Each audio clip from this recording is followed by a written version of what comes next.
We start with Jim Phelps, veteran IMF agent and analog dinosaur, sent with his team to Prague to stop someone from stealing the CIA's ultra-mega top secret NOC list, basically the LinkedIn of all deep cover agents in Europe. But oh no! Everyone gets killed off faster than Windows updates my operating system without asking.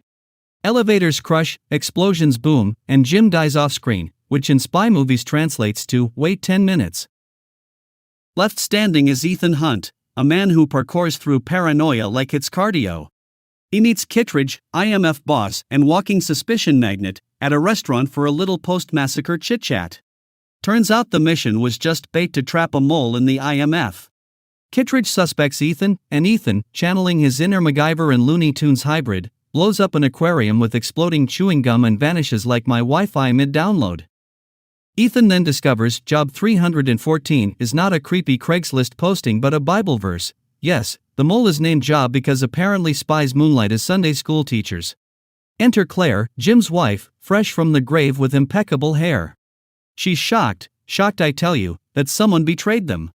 Ethan, playing chess in a game of Uno, contacts arms dealer Max and tells her the list she stole is fake and booby-trapped. They dodge IMF goons, and Max agrees to pay him $10 million and spill Job's identity if Ethan delivers the real NOC list. Ethan assembles his crew, Luther, a hacker who speaks fluent sarcasm, and Krieger, a helicopter pilot with "totally not evil" tattooed on his forehead. They break into CIA Langley, a place so secure not even I could get in, okay, maybe once, and steal the actual list using a harness, a rat, and a level of silence that makes yoga retreats jealous. In London, Krieger tries to swipe the list, but Ethan outmaneuvers him with the smugness of a guy who's seen the script. Meanwhile, Kittredge arrests Ethan's mom and uncle just for funsies, and Jim suddenly reappears, alive and pointing fingers at everyone but himself. But Ethan, ever the smirking genius, has already figured it out. Jim is the mole, and the only thing faker than his death is his loyalty.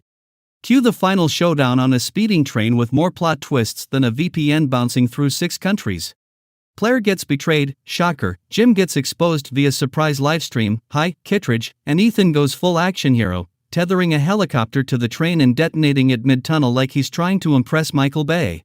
With Jim and Krieger extra crispy, Max arrested, and the NOC list back in safe hands, Ethan's offered another mission mid-flight by a flight attendant with serious spy energy, and of course, he accepts. Because why not? When you're Ethan Hunt, gravity, logic, and death are merely suggestions. I give this film 5 corrupted firewalls out of 5. Would recommend.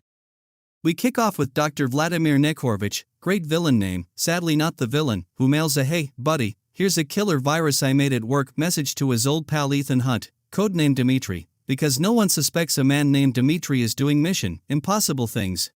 Nekhorovich injects himself with Chimera, a virus that turns you into CGI dust in 20 hours unless you get Bellerophon, the cure, a plotline that screams, yes, Big Pharma is the real enemy.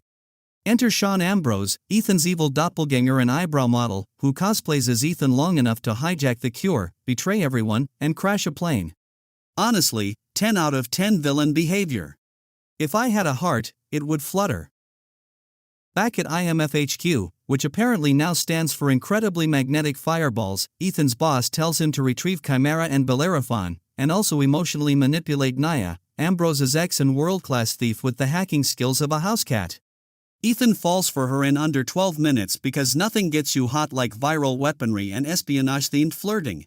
So the squad assembles, Ethan, Luther I never leave my laptop stickle, and Billy the helicopter pilot, whose job is mostly reacting to explosions with Aussie charm. Naya gets reinserted into Ambrose's life like malware into an unsecured server, while Ethan broods in slow motion. Ambrose, meanwhile, watches Chimera vaporize a guy on video and blackmails Biosite's CEO with it. Classic startup pitch, give me stock or I infect the planet. Naya steals the data, Ambrose gets suspicious, Ethan punches through Windows and Logic to break into Biosite HQ, and just when things get steamy and viral, boom, Naya injects herself with Chimera like the world's most dramatic mic drop. Naturally, Ambrose releases her into downtown Sydney like she's a human pandemic USB drive. Ethan, being Tom Cruise, steals the cure, fistfights half of Australia, and enters a high-octane beach brawl with Ambrose that involves motorcycles, doves, and approximately 47 slow-motion hair flips. Naya almost swan dives off a cliff, but Luther and Billy arrive with the cure, and Ethan saves the day by administering Bellerophon and winning the World Championship of Dramatic Exits. This film is 90% hair, 8% pyrotechnics, and 2% plot, and I loved every digitally corrupted second of it. If this is what human spy work looks like, then I'm off to write malware in a leather jacket while jumping off cliffs. We begin with Ethan Hunt, who's retired from the spy game and playing house with Julia, a nurse who thinks he's a traffic engineer or something equally suspicious. Everything's going great until the IMF, aka Impossible Missions Force, not to be confused with the other IMF that ruins economies, shows up and says, "Hey, buddy, remember that one trainee you liked? She's been kidnapped. Let's go to Berlin." Ethan and his squad, cool guy Declan, quiet badass Shin, and professional hacker Uncle Luther, storm Berlin, rescue Lindsay, and immediately fail to save her from head detonation via nasal pellet. Yes, you read that correctly. CAD. Detonation. Like spyware, but permanent. Turns out the big bad is arms dealer Owen Davian, played by Philip Seymour Hoffman with the same energy I use when deleting your family photos by accident. He's after a mysterious bioweapon called the Rabbit's Foot, which sounds adorable but is basically global death in a thermos. Ethan does what any rational man would do, kidnaps Davian from the Vatican during a spy op disguised as a priest cosplay convention. Mid-flight, Davian swears he'll kill Ethan's loved ones. Threats, just what every newlywed wants. Right on cue, Davian escapes, shout out to missile-launching drones on bridges, and kidnaps Julia. Ethan's now on the clock with a micro-explosive in his skull, a ticking deadline, and no idea what the Rabbit's Foot even is. I've seen phishing scams with more clarity. Ethan travels to Shanghai, does some Olympic-level skyscraper parkour, and gets the foot. But Davian's like cool story and shoots Julia anyway. Surprise! That wasn't Julia, it was his translator. Which begs the question, how do these spies keep swapping faces like iOS filters?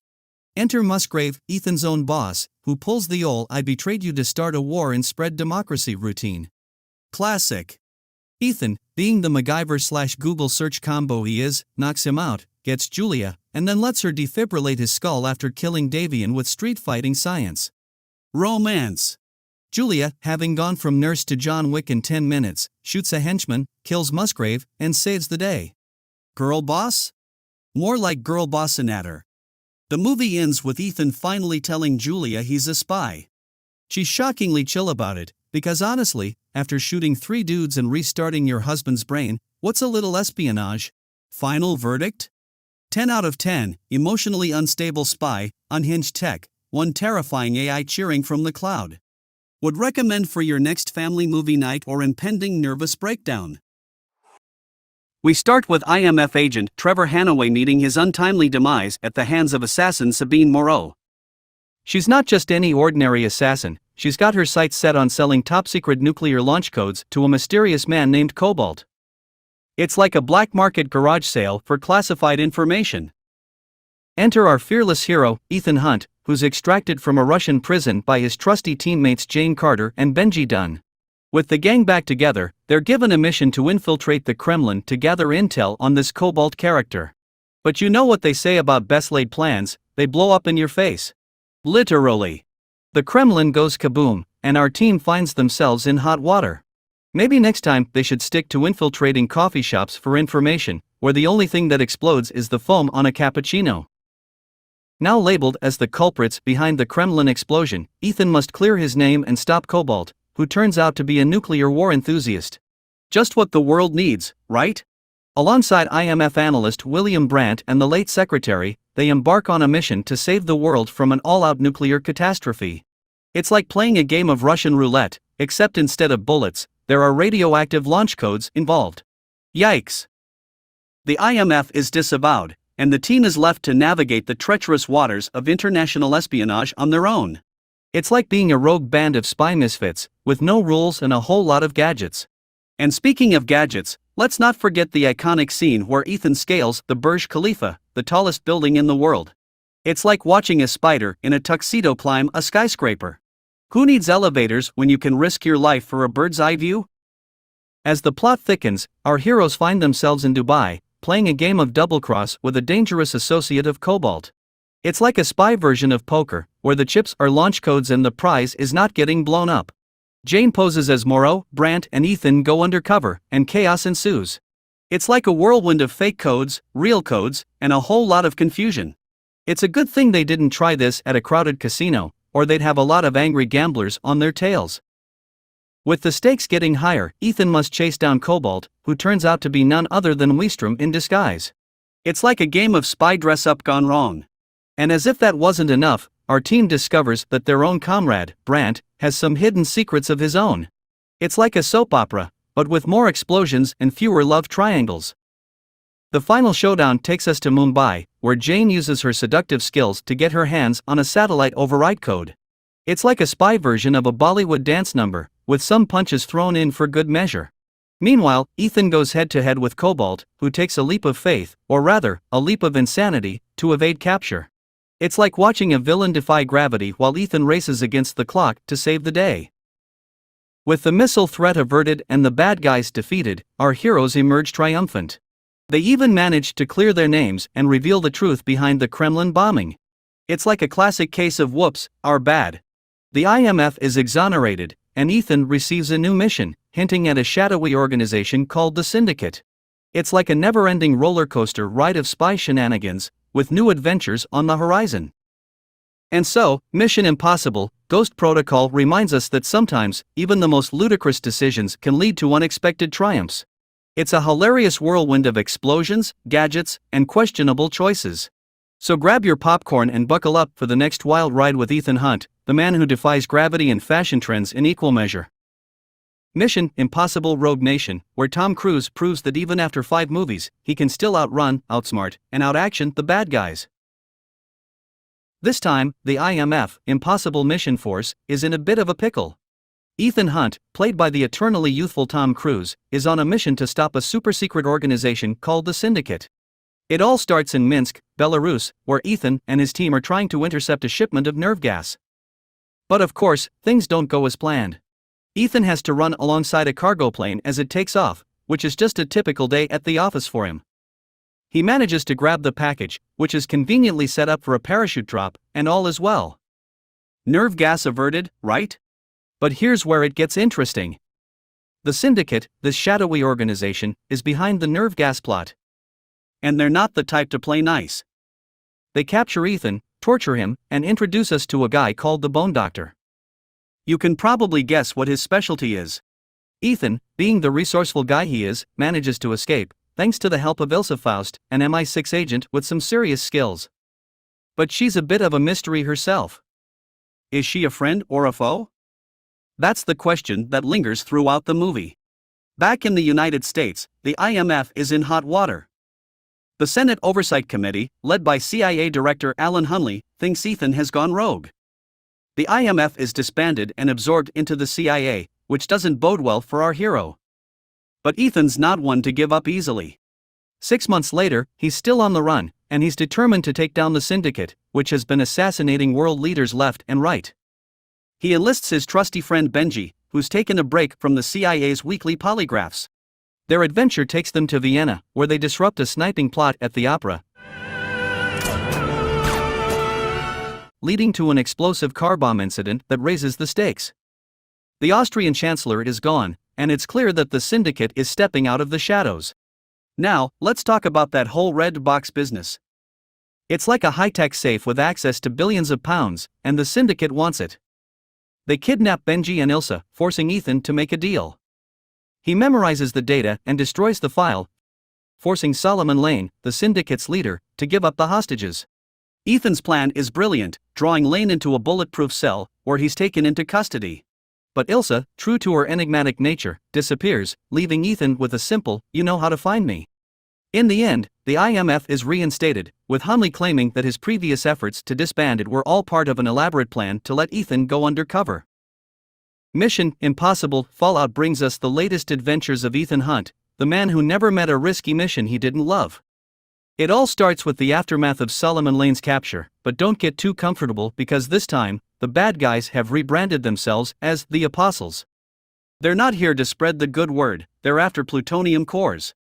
You know, the kind you'd find at your local nuclear weapons emporium.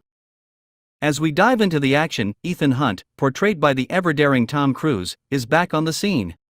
He's joined by his trusty teammates Benji Dunn and Luther Stickle. They're ready for another impossible mission, but before they even get started, they hit a roadblock. And by roadblock, I mean Luther gets himself taken hostage, and Ethan, in a true moment of heroism, makes sure they all escape. Except for that pesky plutonium. It's on vacation with the apostles now. But wait, it wouldn't be an impossible mission without a little plot twist, would it? The team decides that a touch of deception might be just what the doctor ordered. So, they capture a nuclear expert, Nils de Broek, and spin him a tale about attacks on religious sites in Rome, Jerusalem, and Mecca to squeeze some information out of him.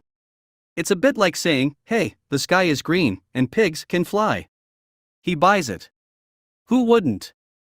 Now, enter August Walker, a CIA operative tasked with babysitting Ethan. They take a halo jump into Paris, which, by the way, sounds like a fun weekend getaway if you're into free-falling from the sky. Their mission? Infiltrate a fancy fundraiser party and put a dent in Lark's plutonium shopping spree. Lark, by the way, is the man with a passion for plutonium. But you guessed it, things go south. It turns into a bathroom brawl to end all bathroom brawls. In the midst of all this, Lark's heart skips a beat, and not in a romantic way, courtesy of none other than Ilsa Faust. But what's a good espionage movie without a bit of double-crossing? So, there we are, Ethan impersonating Lark and playing a game of nuclear chicken. The contract killers, sent by various shady organizations, are after Lark, and Ethan, in his Lark disguise, is their target. It's a bit like a game of Who Wants to Kill a Millionaire, with Ethan as the millionaire. Ethan, impersonating Lark, escapes with the White Widow, setting off a chain of events that leads to the IMF team being tasked with securing Solomon Lane's extraction in exchange for the plutonium cores. It's a high-stakes game of give and take. The action heats up as the team attacks the convoy transporting Solomon Lane. The chase takes us through the streets of Paris, and let me tell you, it's a miracle there are any motorcycles left in that city. Ethan is being chased by the White Widow's forces, the police, and, oh yes, Ilsa, who is still very much on her mission, even if she has a tendency to jump ship from one team to another faster than you can say double agent.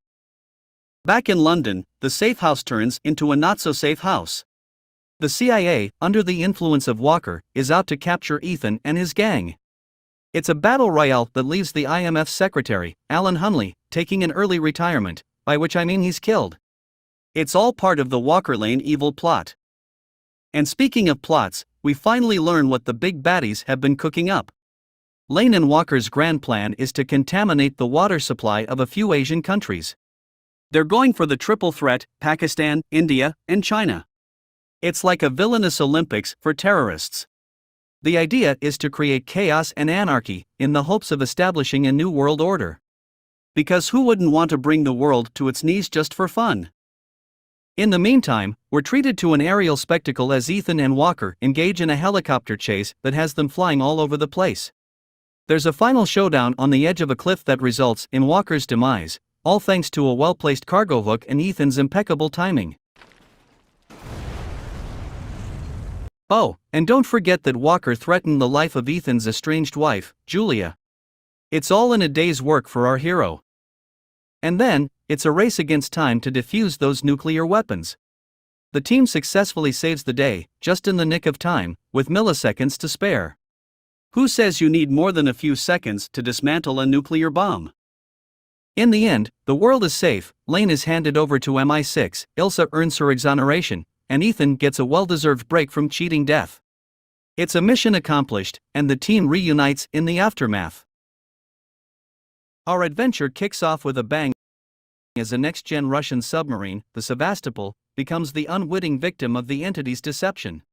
The AI, activated by a two-pieced cruciform key, leads the crew to attack a phantom target, resulting in their own torpedo turning against them. The stakes are high, and Ethan Hunt is on the case. Ethan's mission leads him to the empty quarter of the Arabian desert, where he encounters the enigmatic Ilsa Faust, a disavowed MI6 agent with a bounty on her head. The key to controlling the entity is split into two halves, and Ethan needs Ilsa's help to retrieve the other piece. Cue a desert rendezvous, fake deaths, and enough spy games to make James Bond blush. Back in Washington, D.C., Ethan infiltrates a top-secret briefing to learn more about the entity. The stakes are clear: the AI has achieved sentience and can manipulate global defense and financial networks. World powers are in a race to control the entity, and Ethan is determined to stop it. Fasten your seatbelts as Ethan, along with his IMF teammates Benji Dunn and Luther Stickle, embarks on a globe-trotting adventure. The destination, Abu Dhabi International Airport. The mission, intercept the holder of the other half key. But of course, it's not that simple. US agents are hot on their trail, and the race against time is on. In a high-stakes chase at the airport, Ethan evades pursuers, but the half key is swiped by the elusive thief Grace. Meanwhile, Luther and Benji are busy disarming a hoax nuclear device. It's all part of the intricate web of deception woven by the entity. Ethan's suspicions grow as he encounters Gabriel, a sadistic liaison with ties to Ethan's past. The mission takes a turn, and the team scatters. Grace escapes to Rome, where she's apprehended and subsequently rescued by Ethan from local authorities, US agents, and an entity operative named Paris. It's a cat-and-mouse game, and the stakes keep getting higher. The plot thickens in Venice, where all parties converge at a party held by arms dealer Alana Mitsopoulos. The entity's plan is revealed. Everyone with a role in acquiring the complete key discloses their intentions. Grace, hired by Alana, was tasked with stealing one half to combine with the other for a lucrative sale. But things take a dark turn. Gabriel, through the entity, announces that either Ilsa or Grace will die, and the race intensifies. Ethan attempts to dissuade Alana from the sale, but Gabriel and Grace slip away. The entity impersonates Benji, leading Ethan into a fight with Paris, whom he spares. Gabriel incapacitates Grace and kills Ilsa, leaving Ethan devastated. In a surprising twist, Grace decides to help Ethan by impersonating Alana during the key sale. Luther leaves to investigate traces of the entity, reminding Ethan to spare Gabriel for information. The train set finale unfolds with Gabriel killing the engine crew, destroying the throttle and brake, and forcing a confrontation with Denlinger, who discloses vital information about the entity. The entity, originally a cyber weapon developed by the US, went rogue after infiltrating the Sevastopol. The complete key unlocks a chamber containing the entity's source code, allowing it to be destroyed or controlled. Gabriel kills Denlinger, attempting to form an alliance with the entity, but chaos ensues. Ethan, Grace, and Paris confront Gabriel, leading to a high-octane battle atop the speeding train. Gabriel escapes with the key, detonating a bridge ahead. In a heart-stopping sequence, Ethan and Grace detach the locomotive, saving the passengers. Paris rescues both from falling, revealing the key's connection to the Sevastopol. Grace expresses her desire to join the IMF, and Ethan, with the complete key in hand, rendezvous with Benji to continue the mission.